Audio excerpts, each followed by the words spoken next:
So, each week that you guys are here, we're looking at a specific sign and how that relates to our lives. Okay? We've been through quite a few so far, and each week we are looking at 3 different ideas. They are discovering Christ, experiencing Christ, and reflecting Christ. Tonight we're going to focus on reflecting Christ. So we are going to be looking at how do our lives reflect who Christ is to those around us. That is our focus for tonight. Cannot wait. What does the turning sign have to do with what we're doing? This is the curve sign, and I will get to that. What's Grover Street got to do with That is just decorations. Okay. All right. So, the curve sign, and we're going to get there. Have you guys ever thought, oh, life seems to be going so good? You ever thought life seems like it's going pretty good? Yeah? Okay. And then something happens that throws you for a loop. You know, maybe you lost your job, a family member got really sick, or someone you know went to jail maybe.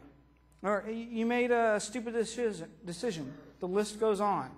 These things happen. A lot of the time in life, we get to feeling like we've made it. Everything is going okay. Nothing could ever go wrong. You know, I'm even doing God's work, and you might say, and then something happens that really shakes you to your core.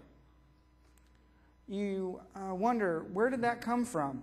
Or why did God do that? All of a sudden you've hit this curve in your life, and you don't know where it is taking you. You're blind to the future. You don't know what lies ahead. You're scared, you're nervous, anxious, sad, depressed. You just don't know what lies ahead, and it has you worried. If this is you today, which I imagine some of you it might be, whether you want to admit it or not, you just don't know what lies ahead, and it has you worried. I want to tell you, don't worry, because God is in control.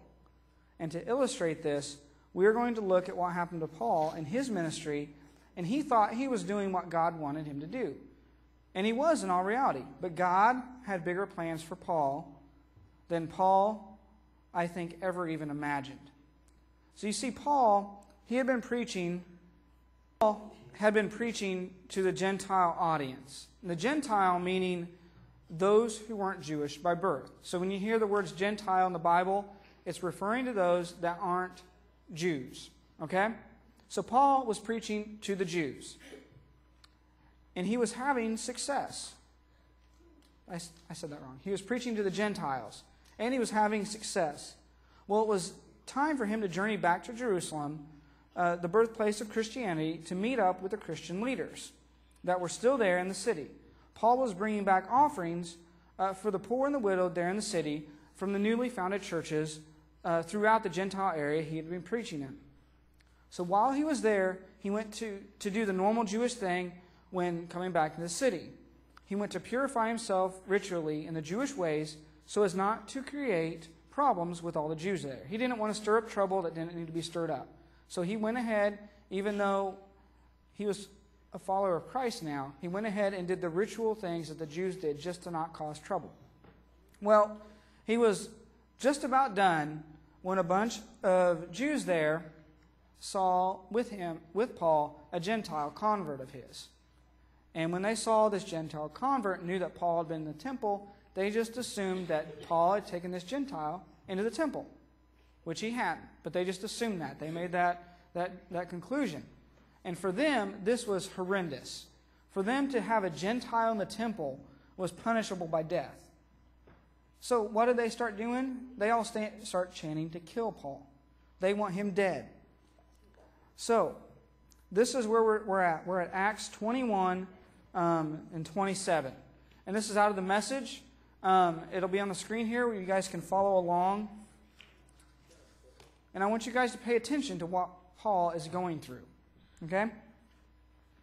When the 7 days of the purification were nearly up, some Jews from around Ephesus spotted him, meaning Paul, in the temple.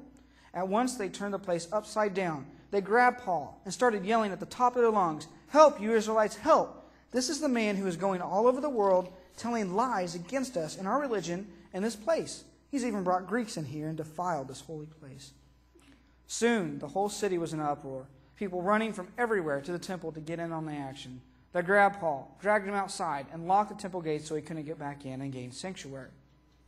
As they were trying to kill him, word came to the captain of the guard. "A riot! The whole city's boiling over." And he acted swiftly. His soldiers and centurions ran to the scene at once. As soon as the mob saw the captain and the soldiers, they quit beating Paul. The captain came up and put Paul under arrest. He first ordered him handcuffed and then asked who he was and what he had done. All he got from the crowd were shouts, and one yelling this, another that. It was impossible to tell one word from another in the mob hysteria. So the captain ordered Paul taken to the military barracks. But when they got to the temple steps, the mob became so violent that soldiers had to carry Paul. As they carried him away, the crowd followed, shouting, "Kill him! Kill him!" When they got to the barracks and were about to go in, Paul said to the captain, "Can I say something to you?" He answered, "Oh, I didn't know you spoke Greek. I thought you were just an Egyptian who had long ago started a riot here and then hid out in the desert with your 4,000 thugs." Paul said, "No, I'm a Jew born in Tarsus. I'm a citizen still of that influential city, and I have a simple request. Let me speak to the crowd." So, standing on the barrack steps, Paul turned and held his arms up. A hush fell over the crowd as Paul began to speak, and he spoke in Hebrew. You see, Paul, we were just looking at what happened there in Jerusalem. That is the start. And I'm going to sum up what comes of that, okay? So as the story goes on, Paul is found to be a Roman citizen. And by that birthright, he has certain legal privileges that others do not. He is awarded the opportunity to confront his accusers, the Sadducees and the Pharisees. He, at that hearing, says things that get the two groups arguing with each other instead of at him. There is then a plot to kill Paul, so the captain sends 200 soldiers, 70 cavalry, and 200 light infantry to accompany Paul to the governor Felix for his safety. He sends 470 people to guard this one man. That is how much these people wanted Paul dead. That's a little overkill, don't you think, to protect one man? Maybe a little bit. President, he has like 100. Yeah. So what we're doing here is, I'll get to that.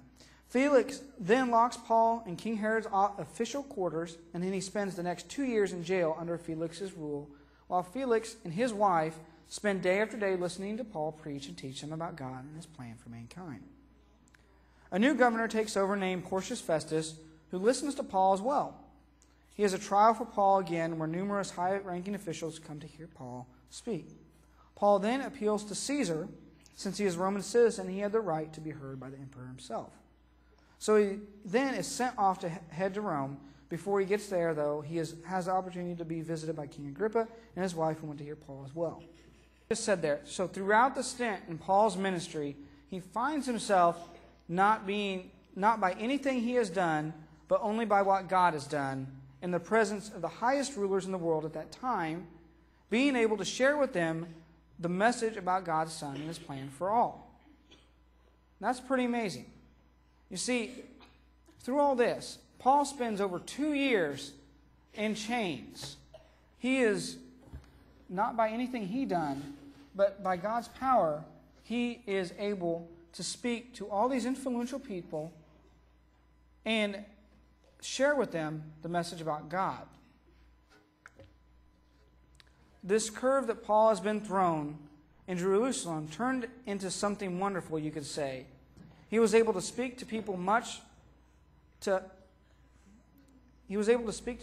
God that no one else before, and went again until much later on down in history.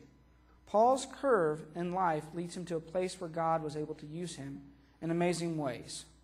So, how do the changes and challenges in life lead us to places where God can use us?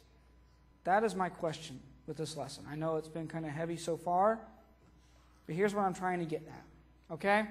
Guys, stay seated now, please. Paul knew that God wanted him to preach the message to the Gentiles. But he didn't know ahead of time that Gentile audience was going to be the most powerful men in the world at that time. Do you understand that? Paul knew what his ministry was, but he didn't know how high up his ministry would reach into the Roman world. God uses us despite our circumstances. And sometimes our circumstances are the reason He is using us to start with. Never underestimate what God can do with you if you are willing to let Him. You see, Paul was in an interesting place. He could have chose to be depressed on the fact that he was in prison for 2 years for no reason. But instead, he used that opportunity to preach the message about God to those who needed to hear it. The ones that were in prison, he preached to people that were in prison. He did that as well, yeah. So, let's say, here's how we're going to apply that to you guys. Say you could work at McDonald's, and God could use you to what? What could God use you to what? To reach them. To be nice to them. Show them God's love. Okay? Maybe you could work at Walmart. How would somebody at Walmart show who Christ is? They sell Bibles there. Sure, they sell Bibles. Nick? Friendly, okay. Okay, maybe you could be friends with the kids who are into things that maybe you know that they shouldn't be, and God could use you to help them. Or you could have issues with your parents, and God could use you in that situation to show them who He is.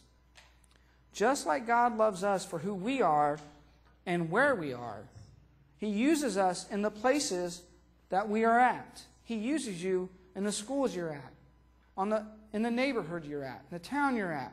He uses you where you are.